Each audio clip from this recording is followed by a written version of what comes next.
Hi hello నమస్తే welcome to my channel. నేను ఈరోజు మిల్ మేకర్ క్యారెట్ రైస్ చేస్తున్నాను. ఫస్ట్ హాట్ వాటర్లో మిల్ మేకర్ వేసుకొని ఒక 2-3 మినిట్స్ బాయిల్ చేసుకోవాలి.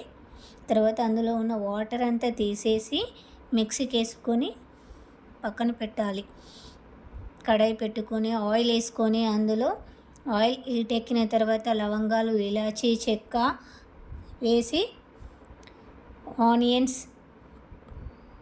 పచ్చిమిర్చి, పుదీనా, కరివేపాకు, కొంచెం పసుపు వేసుకొని ఫ్రై చేసుకోవాలి. ఇప్పుడు మిల్ మేకర్ వేసుకునేదంటే ఫ్రై చేయాలి. మా ఛానల్ మీకు నచ్చినట్లయితే సబ్స్క్రైబ్ చేసుకోండి, లైక్ చేయండి, షేర్ చేయండి, రెసిపీ ట్రై చేసి కామెంట్ చేయండి.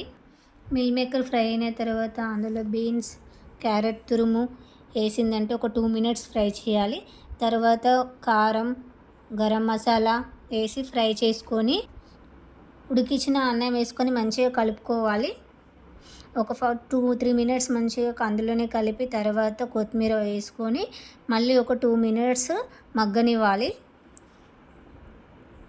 అంతే, ఎంతో రుచికరమైన meal maker carrot rice lunch box ready అండి. ఇప్పుడు